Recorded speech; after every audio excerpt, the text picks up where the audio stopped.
What do you do with anger? Someone raises their voice, they swear, they stand up and pound the table, they may head for the door.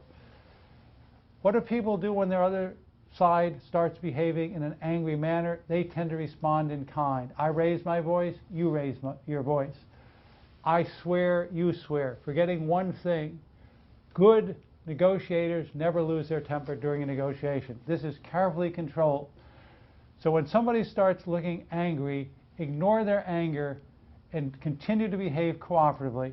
They'll begin to feel awkward about their anger. Look at them as if they're behaving like a child. You want to make them feel guilty and embarrassed. The next thing you know, they make another concession. So don't respond in kind to anger. The same thing with aggressive behavior. Someone invades your space. They try to be very intimidating. Don't let them intimidate you. Don't respond in kind. If you know I'm a really aggressive person, meet where there's a large table between us where I can't get too close to you physically. Use attitudinal bargaining to make it clear that my approach where I'm standing over you isn't going to be beneficial. Tell me to sit down and we'll reason together. What do you do if someone does head for the door or slam down the telephone? Don't follow me out the door and don't call me right back. When somebody walks out, they're trying to intimidate you and see how desperate you are. And if you follow them out the door, they'll be smiling on the inside, knowing you're in big trouble. Let me walk out. Let me hang up the phone. We'll talk again in the future. But don't follow me right out the door and don't call me right back. What do you do if you're dealing with someone who seems to be utterly irrational?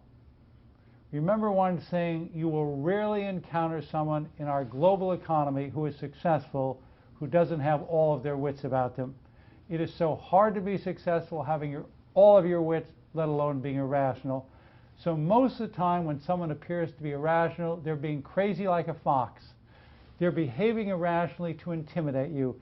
Ignore their behavior, put your offer on the table. When they part company with you, they will evaluate as rationally as anybody else. On the rarest of occasions, you may encounter someone who is irrational. At that point, you have two choices. You give in or you walk away. Don't say, I'm going to try to reason with them. If they were irrational, by definition, you can't reason with them. But you will almost never encounter somebody in the business world who is, in fact, irrational. It is almost always a bargaining technique.